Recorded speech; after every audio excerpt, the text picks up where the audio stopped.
Senhor, faz-nos despertar, para que Cristo possamos louvar. Em nome do Pai, do Filho e do Espírito Santo. Amém. Vinde, Espírito Santo, enchei os corações dos vossos fiéis e acendei neles o fogo do vosso amor. Enviai o vosso Espírito, e tudo será criado, e renovareis a face da terra. Oremos. Deus, que instruístes os corações dos vossos fiéis com a luz do Espírito Santo, fazei que apreciemos retamente todas as coisas, segundo o mesmo Espírito, e gozemos sempre das suas consolações. Por Cristo Senhor nosso. Amém. Leitura do Santo Evangelho de Jesus Cristo, segundo João. Houve uma festa dos judeus e Jesus foi a Jerusalém. Existe em Jerusalém, perto da Porta das Ovelhas, uma piscina com 5 pórticos, chamado Betesda em hebraico. Muitos doentes ficavam ali deitados, cegos, coxos e paralíticos. De fato, uma anjo descia de vez em quando e movimentava a água da piscina, e o primeiro doente que aí entrasse, depois do borbulhar da água, ficava curado de qualquer doença que tivesse. Aí se encontrava um homem que estava doente havia 38 anos. Jesus viu o homem deitado, e sabendo que estava doente há tanto tempo, disse-lhe: Queres ficar curado? O doente respondeu: Senhor, não tenho ninguém que me leve à piscina, quando a água é agitada. Quando estou chegando, outro entra na minha frente. Jesus disse: Levanta-te, pega na tua cama e anda. No mesmo instante, o homem ficou curado, pegou na sua cama e começou a andar. Ora, esse dia era um sábado. Por isso os judeus disseram ao homem que tinha sido curado: É sábado, não te é permitido carregar a tua cama. Ele respondeu-lhes: Aquele que me curou disse: Pega a tua cama e anda. Então lhe perguntaram: Quem é este que disseste? Pega a tua cama e anda? O homem que tinha sido curado não sabia quem fora, pois Jesus se tinha afastado da multidão que se encontrava naquele lugar. Mais tarde, Jesus encontrou o homem no templo e lhe disse: Eis que estás curado. Não voltes a pecar, para não te acontecer coisa pior. Então o homem saiu e contou aos judeus que tinha sido Jesus quem o havia curado. Por isso os judeus começaram a perseguir Jesus, porque fazia tais coisas em dia de sábado. Palavra da salvação, glória a vós, Senhor. Queridos irmãos, que grande alegria estarmos em mais um dia desta quaresma, podemos meditar o Santo Evangelho de hoje, um evangelho tão rico que nos é apresentado. Hoje é a cura deste homem no tanque de Betesda, esse famoso tanque que o anjo descia, fazia borbulhar a água, e aqueles que lá entravam concediam-se, era concedida a cura. Mas muitas pessoas, meus irmãos, desses paralíticos, tinham pessoas que os levavam, familiares, enfim, pessoas. Mas este homem que há 38 anos sofria deste mal, nunca teve ninguém, nunca teve alguém do seu lado para lhe ajudar a buscar a cura.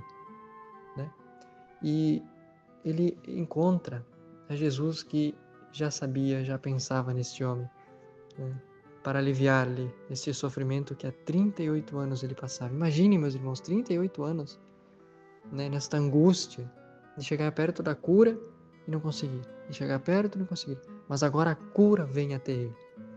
Meus irmãos, esta é uma imagem física, literal, sim, de um homem paralítico que de fato sofria deste mal, mas também é uma imagem espiritual nossa, meus irmãos.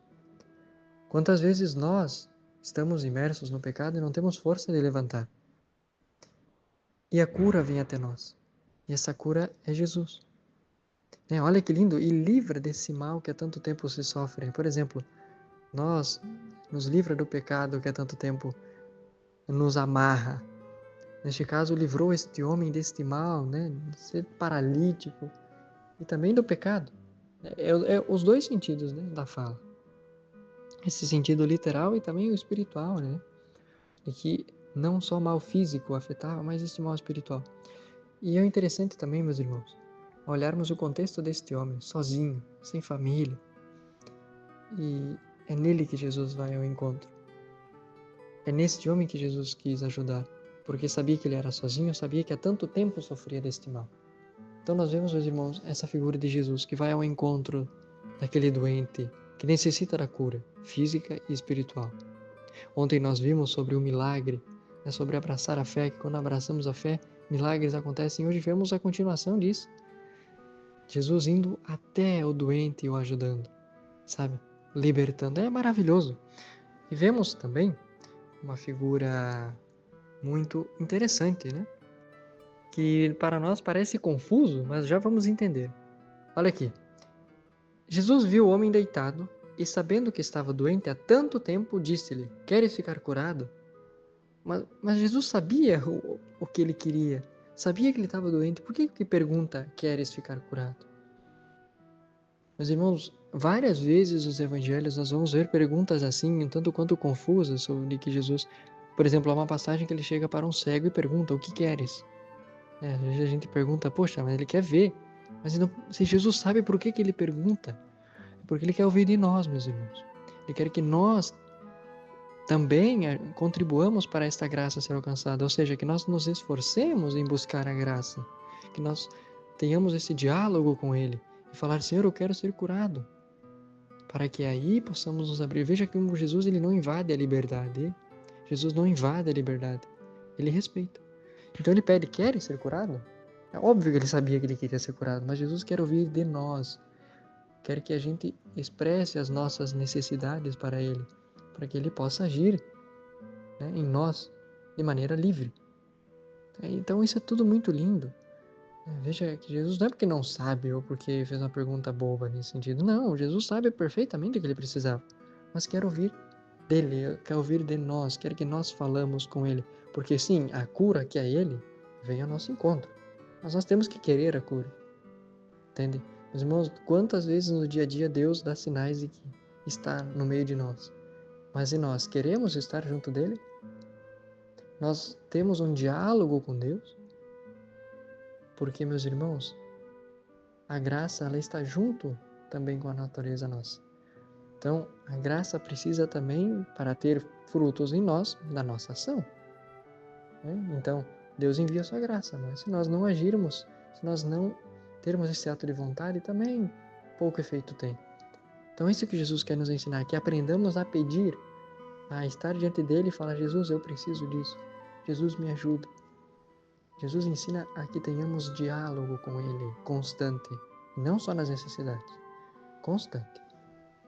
E Jesus fala, né? Cura ele, e mesmo sendo dia de sábado, diz que pegue sua cama e ande, porque em dia de sábado, meus irmãos, naquela época, era permitido alguns passos somente, né?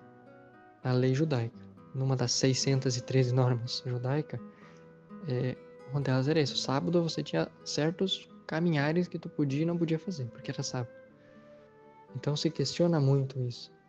Imagine a alegria desse homem ao falar sobre a cura dele para estes fariseus, né? Dessa cura que ele tinha conseguido, né? Como que ele está andando? Tal homem me curou, porque ele não sabia o nome de Jesus.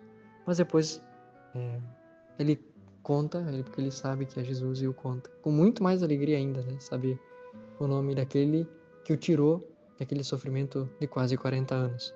E aí Jesus fala essa frase que é o que nos é falado na confissão também. Por isso, veja, irmãos, o sentido aqui não é só literal, ele também é espiritual. O versículo 14 nos vai dizer o seguinte: Eis que está curado, não voltes a pecar, para que não te aconteça as coisas piores. Meus irmãos, quando nós saímos do pecado, quando nós voltamos para Deus por meio da confissão, é isso que Ele nos fala: não tornes a pecar, né? Não volte mais a ofender. Porque, irmãos, a gente não sabe também quando teremos a chance de nos confessarmos de novo também nesse sentido, né? Quando Jesus fala aí, de que não, para que não te aconteça coisa pior, né? Também nos quer dizer isso, para que nós não abusamos da misericórdia de Deus, para que a gente se confesse e tenha um firme propósito de conversão. Então veja, meus irmãos, o Evangelho de hoje é muito rico e temos que olhar com esses dois sentidos. Esse sentido literal do acontecimento, deste homem que há 38 anos esperava ser curado e foi curado por Jesus. E também o sentido espiritual, de que isso é o retrato da nossa vida muitas vezes. Somos esse paralítico que muito tempo fica imerso, parado no pecado, sem conseguir andar. Que Jesus venha ao nosso encontro, nos cura e nos pede, para não voltar a pecar. Louvado seja nosso Senhor Jesus Cristo, para sempre seja louvado. Que Deus nos abençoe, em nome do Pai, do Filho e do Espírito Santo. Amém. Rogai por nós, Santo Alberto Hurtado, para que sejamos um fogo que acende outros fogos. Amém.